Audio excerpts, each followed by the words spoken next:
मनीष आनंद helpline ग्रुपचे सर्व कार्यकर्त्यांच्या वतीनं त्यांचा या ठिकाणी यथोचित सन्मान करण्यात येत आहे। जोरदार टाळ्याच्या गजरामध्ये आपण स्वागत करावं। संविधान चौक याचे देखील काम आता होणार आहे। आपण पाहत असणाऱ्या डॉक्टर बाबासाहेब आंबेडकर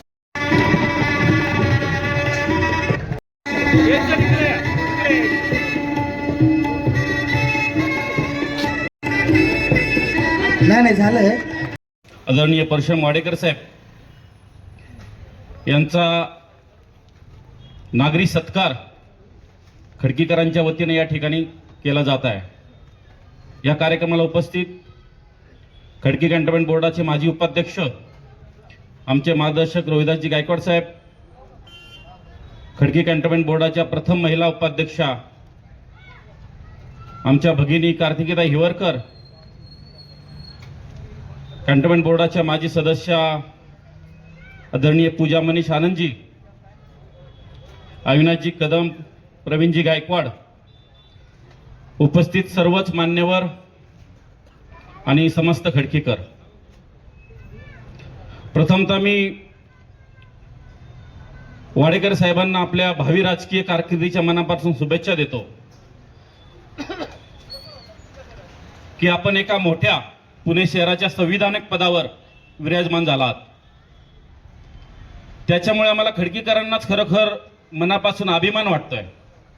जसं पूजा बाबींनी सांगितलं की खडकी आणि बोपडी काय जास्त अंतर नाहीये। खडकी आणि बोपडीचं नातं हे पहिल्यापासून खूप जवळीक आहे आणि आपण जरी राहिला बोपडीत असला तरी तुम्ही सतत खडकीमध्ये वावरत असता। कुठलाही सामाजिक काम असेल यासाठी आपण सतत खडकीकरांच्या मदतीला धावून येता।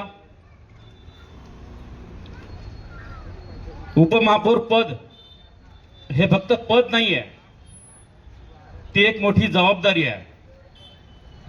पुणे शहर हे शिक्षणाचं, सांस्कृतिक, सामाजिक, औद्योगिक असं हे शहर आहे। या शहराच्या विकासामध्ये आपला मोलाचं सहकार्य असणार आहे आणि या शहराच्या विकासात आपण एक मार्गदर्शक शहराचा विकास करणार आहात, ही अभिमानाची गोष्ट आहे।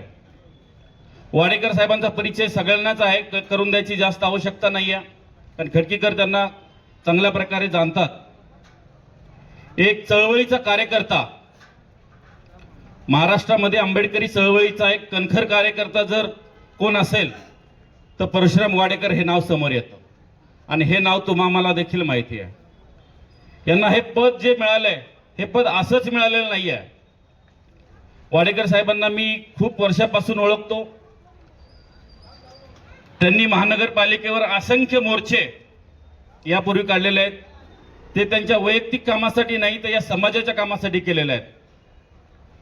त्यातूनच मी त्यांना ओळखतो की कारण मी देखील महापौर साहेब महानगरपालिकेशी माझा 25-26 वर्षाचा संबंध आहे। माझ्या व्यावसायिक निमित्ताने मी महानगरपालिकेचे 25-26 वर्षापासून जोडलेला आहे।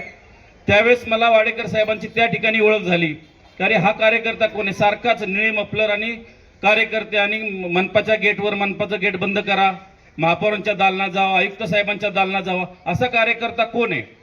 मी पण नवीन होतो, मला कळालं की अरे वाडेकर साहेब आहेत, आंबेडकरी चळवळीचे कणखर कार्यकर्ते आहेत, अशी त्यांची ओळख आहे।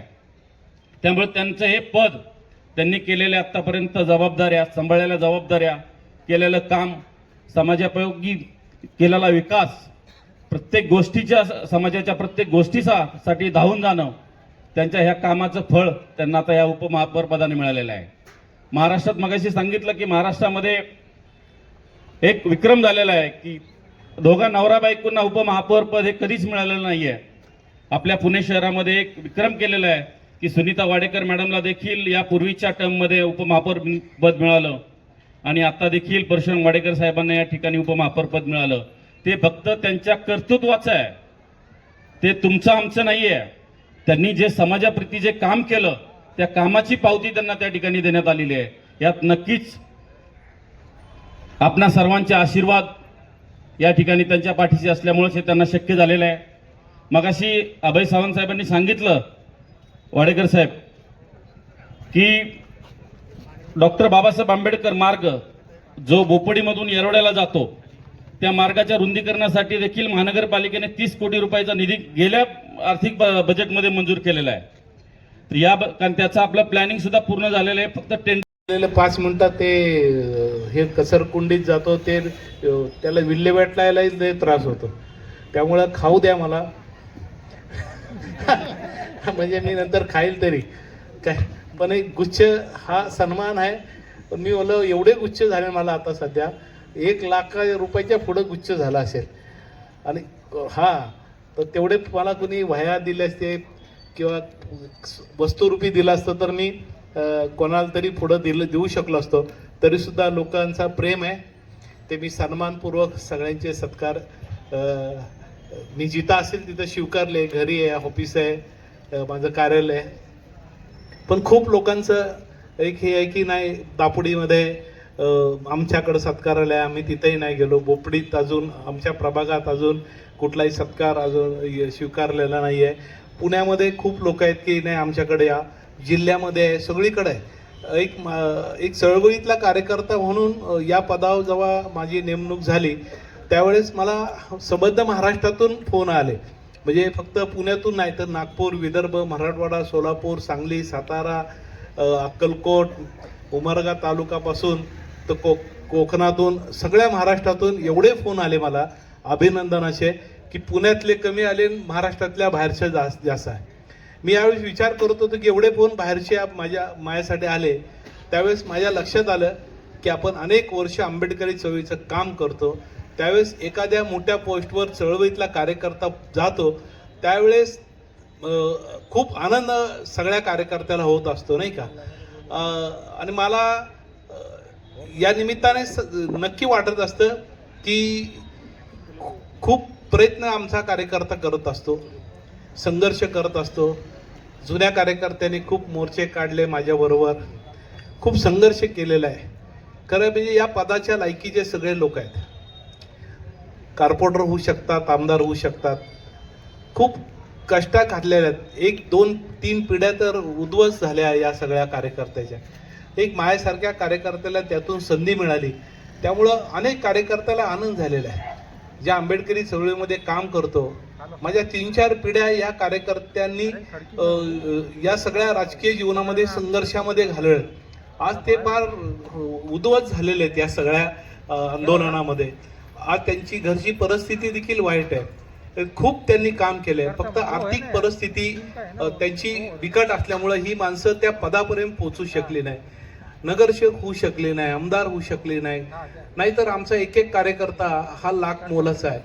त्याकडे फक्त आर्थिक गांधी बाबा आमच्यावर रुसल्यामुळं काय आणि गांधी साहेब आमच्याकडे नसल्यामुळं आम्ही या याच्यामध्ये सत्तेमध्ये आणि त्यामध्ये शिरकाव होऊ शकला नाही का. जर आर्थिक परिस्थिती चांगली असती तर पूजाताई मी खूप लवकर आमदार झाला असतो नाही का. म्हणजे बोपडी मतदारसंघामध्ये भास्करजी मी आमदारकी लढवली त्यावेळेस मला इकडे चहाला देखील पैसे नव्हते. म्हणजे लोक असे मला पगारातून वर्गणी काढून देऊन मला उभं केलं होतं.